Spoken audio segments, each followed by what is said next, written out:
Yeah, American history is very rich. Like we cannot exhaust it. Yeah. Would you go over the states that have the largest Muslim Yes. populations again, please? Yeah, you have Texas, New York, California, Michigan, Ohio, Pennsylvania, Massachusetts, Indiana, Maryland. You can add Maryland. And Virginia, yes, Virginia also they have a lot of them in Virginia. In Northern Virginia, you have many. So, these are the states any U.S. president would like to win, to be president anyway. Because, that's why, you have, I think the immigrants go to these areas because you have more job opportunities. These are the biggest. You see, California alone has almost 1/5 of the U.S. population. You see. So, you can see that, yeah. So is there a lobby? Yeah. Part of the consolidation, institutionalization, consolidation is the emergence of Muslim organizations like the American Muslim Council, which does lobbying on Capitol Hill, and they invite politicians, they interact with other groups, trying to form coalition with various American groups. You have Muslim groups like the Islamic Society of North America, which is not a political group, but it is a major organization of Muslims, and they engage dialogue with Christian groups, Protestant and Catholics, and with Jewish groups around the country. So you have those groups that are in the country that are interested in engaging the other religious groups. So you have interfaith dialogue, which is now being institutionalized in certain Muslim communities. Some communities are more advanced than others. Some Muslim communities are more advanced in engaging their counterparts in the other religious communities than others. And that's one of the reasons why I have argued in my own writings and in my book, Islam in the United States of America, that the Muslim community could be divided into 3 groups.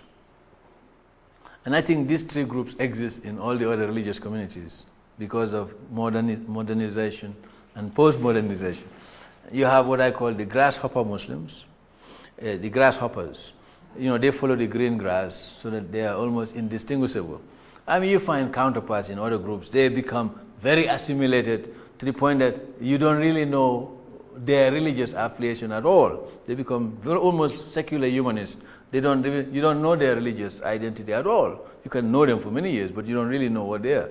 And you have Muslims like that. And many of them change their names, so there is no way you can tell they are Muslims.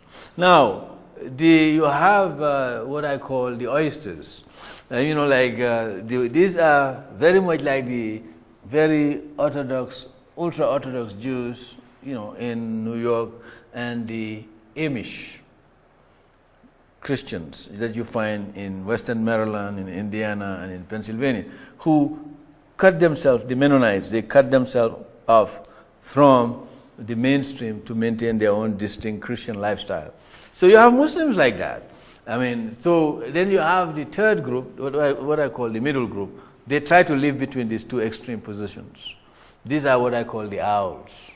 Now, like the owl Muslims. The owl Muslims are deliberately named after the owl because in the West, the owl is the bird of wisdom. But the sociology of birds in the Muslim world is very negative towards owls. You see what I'm saying? But you have these 3 groups, the grasshoppers, the oysters, and the owls. And of course, the institutionalization process, which is taking place among Muslims, reflect these different tendencies.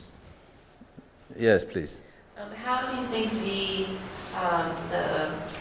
this recent, past 25 years events in the Middle East with the oil crisis and then the various conflicts between Palestinians and Israelis and all that kind of stuff has affected the perception of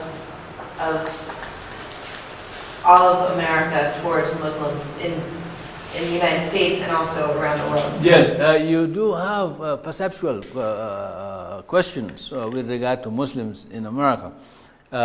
The Palestinian crisis, the Arab-Israeli conflict, because the kernel of the Arab-Israeli conflict is the Palestinian question. And that has been the cause of tension, not only between Jews and Arabs, but American supporters of Israel and the Muslim world. You see, and this has manifested itself in a number of ways in American society. You have pro-Israeli groups that are very suspicious of Arabs and Muslims, and of course they feel that any inroad on the part of the Arabs or Muslims is detrimental to their long-term interest. That's one.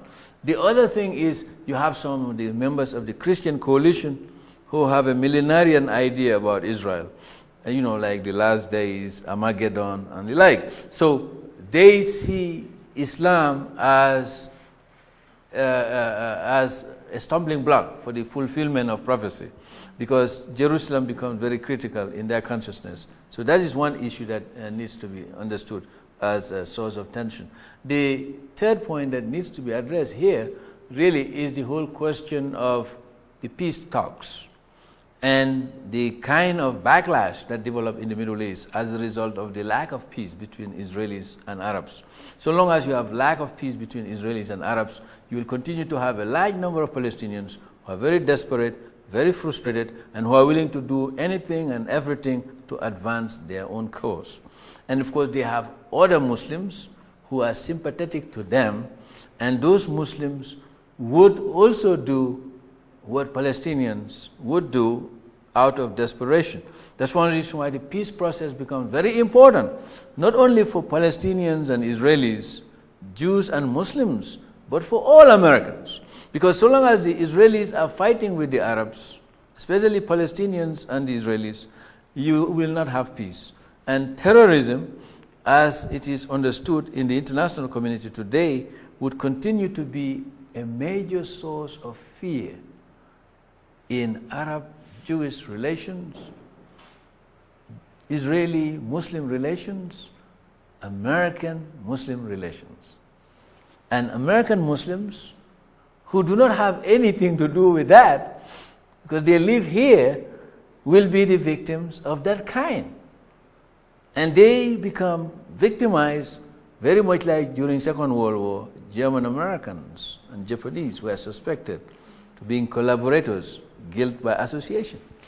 And that's the reality we face in America. Yes, please. Yeah, go ahead, yes. Okay. I understand that the mainstream Islamists, Sunni Muslims in America would look at Louis Farrakhan and Nation of Islam as heretical. How would Louis Farrakhan and the Nation of Islam look at Sunni Muslims? Well, I mean, that's a good question. That's a very good question, because that kind of question is not usually asked. People always try to see how deviant is Farrakhan from mainstream Islam. But the question that you raised, you see, here you go to the sociology of the Afro-America. The Nation of Islam philosophy really is the mirror opposite of the Christian identity movement. I don't know whether you're familiar with that movement. The Christian identity movement is basically in the Midwestern part of the country. You may find some fringe elements in the northwestern part of the United States. These are white Americans who see Christianity in racist terms. And of course, the Nation of Islam is the mirror opposite of that. I mean, Nation of Islam, that's why I say that I will reserve for the question and answer period the theology of the Nation of Islam. There are a lot of Americans who don't really understand the theology of the Nation of Islam. Maybe they never heard about it. But if you read people like C. Eric Lincoln, who is an African-American Christian, who wrote his dissertation many years ago in Boston on the Nation of Islam, and many other books that have been written about the Nation of Islam, you will get the theology of the Nation of Islam. The theology runs like this. Unlike the Christians or the Jews or the Muslims who believe in monogenesis, that all humans came from Adam and Eve, they have a polygenesis theory of origins. They believe that a black scientist by the name of Yaqub created white people. And that, on the moon. That's part of their theology. That may be very weird to Americans, but it's the theology of the Nation of Islam. And they teach their followers that white people are devils. Because this black scientist called Yaqub created this mutant creature who has been given 6,000 years to rule. And in terms of their conception and their cosmology, the 6,000 years are running out. That's what they believe. And there are many people hear about Farrakhan, but they don't understand their belief system. Now, the Nation of Islam is heretical because that is not an Islamic teaching. Islam shares the same theological premise as the Christian and Jewish faith, that all humans are children of Adam and Eve, and that they have a brief appointment in this life and they will die. And of course, this is more true of Christians and Muslims, that on the day of judgment, they will be resurrected and they will be judged for what they have done on this earth. One other point of divergence between the Nation of Islam and Orthodox Islam, and Farrakhan would say the Orthodox Muslims are either deceived by the white people in the United States, or they are bewitched to the point that they accept their lies and distortions, because if they know the truth, Farrakhan style, they would not be fooled by the devil, because for them, white people are devils. And so in their conception, the Muslim Americans, from especially immigrants, and they say it, these immigrants are fools, they don't know the truth. So I mean, like if they know the truth, they will be like us. That's what they teach their followers. So they feel that the Muslim immigrants from Pakistan, from the Arab world, from Africa, from Bosnia or anywhere else, who want to be part of American society are really misguided, and they are not given proper understanding of reality. So they have this notion that Farrakhan will teach his followers. If you buy their paper, The Final Call, you read the back of their paper, you will see there, it's stated clearly. That's their belief system.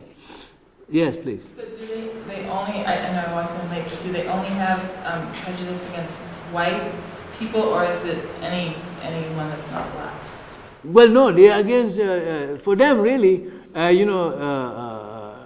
in their cosmology, there are only two races, black and white. So anyone who is not Caucasian is... Yeah, I mean, they would say that the Chinese and all those people, they're just really misguided. You see, the theology of the Nation of Islam is very strange to many Americans. But that's their theology, yes. And you see, and the Orthodox Muslims find themselves at loggerheads with the Nation of Islam philosophy, because it negates Orthodox Islam. You see, because in Orthodox Islam, evil is identified with the devil. Just like in Christianity, Satan or Lucifer or Beelzebub, as in Catholic terminologies. But you see, in there they have racialized evil in their conception.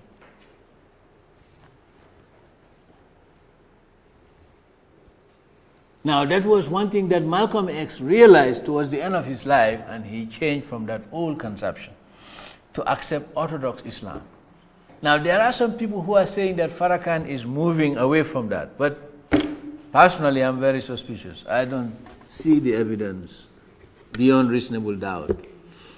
He has to come out like Malcolm did and say, I was mistaken and I accept Orthodox Islam. Now if he does that, the Muslims will embrace him as somebody who repented for his sins and his shirk, because the moment you begin to elevate a human being to the status of God in Islam, you're committing shirk. That is making partnership with God. And that is the greatest sin you can commit as a Muslim or as a human being. You see, and that is one of the fundamental disagreement between Islam and any other religion that does not believe in one God only. And making God, by developing a polygenesis understanding of human origins, and then at the same time racializing it, the Nation of Islam is taboo among Orthodox Muslims. And that's why Farrakhan is a theological leper among Muslims. Yeah.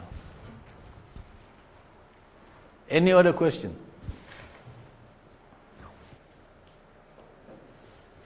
Well, I think I can say thank you very much.